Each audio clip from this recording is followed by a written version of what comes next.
أعوذ بالله من الشيطان الرجيم بسم الله الرحمن الرحيم وبشر الصابرين الذين إذا أصابتهم مصيبة قالوا إنا لله وإنا إليه راجعون۔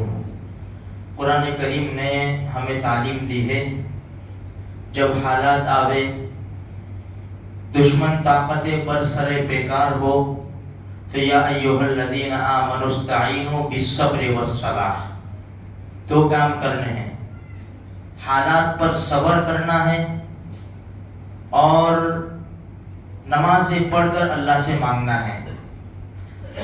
صبر کریں گے تو اللہ خود فرماتے ہیں ان اللہ مع الصابرین، صبر کرنے والوں کے ساتھ اللہ ہے۔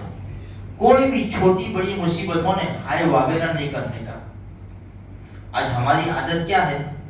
ہائے واویلا کرتے، ہم لوگ شکایتیں کرتے، پوری زندگی اللہ دے رہا ہے، چھوٹی سی مصیبت آ گئی نا تو ہم شکایتیں کرنے بیٹھ جاتے ہیں۔ حالات تو ضرور آئیں گے، اس لیے کہ ہم ایمان والے ہیں الحمدللہ۔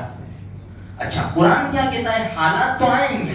دیکھو یہ جو فلسطین کے جو ابھی پوزیشن ہے نا، ابھی بالکل قرآن کی آیت دوسرے پارے کی، یہ یا ایھا الذین آمنوا اس کے نیچے ولا تقولوا لمن یقتل فی سبیل اللہ اموات، جو اللہ کے راستے میں مارے جا رہے ہیں نا ان کو مردہ مت کہو، وہ زندہ ہے۔ چوتھے پارے میں ہے بل احیاء عند ربہم یرزقون، وہ زندہ ہے، اللہ کی طرف سے ان کو رزق دیا جاتا ہے۔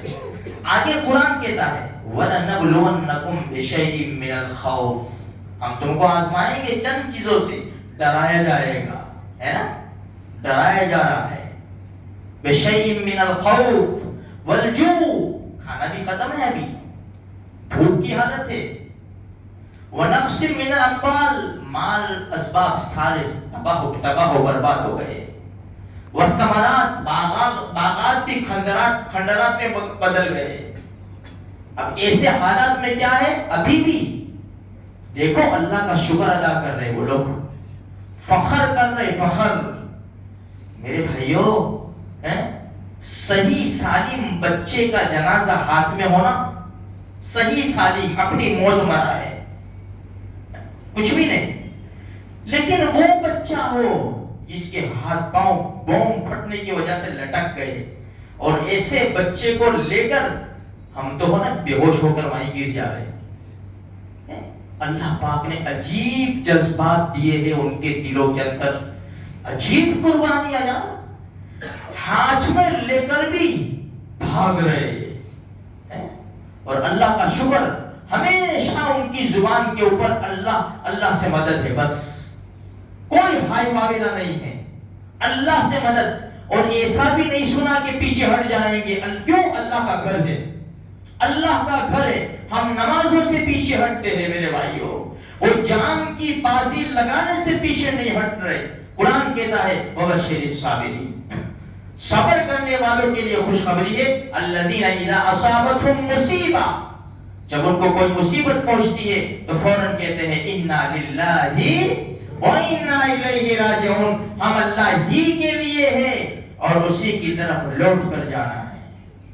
میرے بھائیوں، شہادت پیدر مسلسل جاری ہے، معصوم بچے بھی جن کے اعمال ناموں میں ابھی گناہ بھی نہیں لکھا گیا ہے، وہ بھی اللہ کے گھر کے لیے قربانی دے رہے۔ دیکھو تو صحیح، اللہ کے گھر کے لیے معصوم بچے جنہوں نے دنیا نہیں دیکھی ابھی۔ جب کوئی جوان موت ہوتی ہے نا، چھوٹے چھوٹے بچے رکھ کے مر جاتے ہیں نا، 3 4 5 سال کے، لوگوں کی زبان پہ کیا ہوتا ہے؟ اللہ نے اس کی ماں کو اٹھا لیا، اس نے دیکھا ہی کیا ہے ابھی۔ ارے جوان موت ہوتی ہے نا، جوان موت 25 30 سال کا، تو کیا کہتے ہیں؟ اس نے بیچارے نے دیکھا ہی کیا ہے ابھی، کیا دنیا دیکھی ہے اس نے، 30 سال میں چل بسا۔ سب بھول جاؤ میرے بھائیوں، ہماری نظریں وہاں لے جاؤ جہاں بڑے سے لے کر معصوم دودھ پیتے بچوں کے جنازے اٹھ رہے، اور کیسی حالت میں اٹھ رہے کہ ہاتھ پاؤں جدا ہے، بھیجے نکل گئے۔ ایسی حالتوں کے اندر اب ہمیں بھی سوچنا چاہیے، تب تک ہم موج مزے کرتے رہیں گے، تب تک میرے بھائیوں اللہ کے دیے ہوئے مال پر نافرمانی کرتے رہیں گے۔ تھوڑا سیریس ہونے کی ضرورت ہے، اپنے آپ کو پکے سچے مسلمان بنانے کی ضرورت ہے. ہم نے تو کیا دین کو قربانی دی ہے, کیا دین پر انہوں نے تو جانیں لگا دی ہے.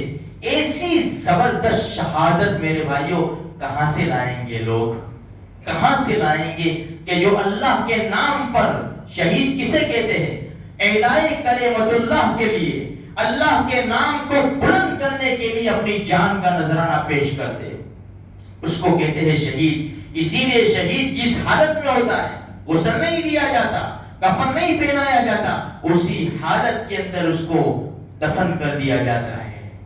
ہاں, ہم نہ بھولے غزوہ احد سے لے کر آج تک, اور جب تک اس دھرتی کے اوپر مسلمان ہیں, آج جو حالات دیکھتے ہیں نا, چلے جاؤ 1400 سال پیچھے, غزوہ احد کی تاریخ گواہ ہے.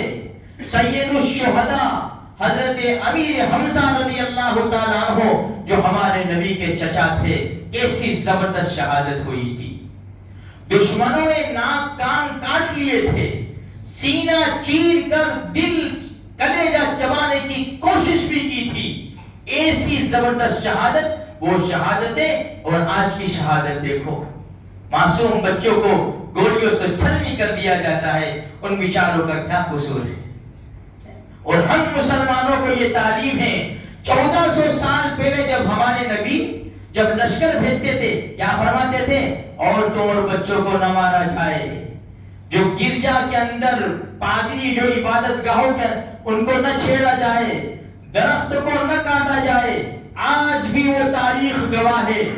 آج بھی جب مجاہد گھستا ہے تو کہتا ہے فکر نہ کرو بہن, تمہیں کچھ بھی نہیں ہوگا, ہم مسلمان قوم ہیں.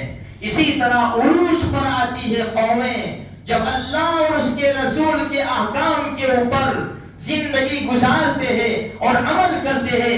اللہ تبارک و تعالیٰ عروج کے اوپر اور بلندی کے اوپر لے جاتا ہے اور دشمن کو زیر کر دیتا ہے.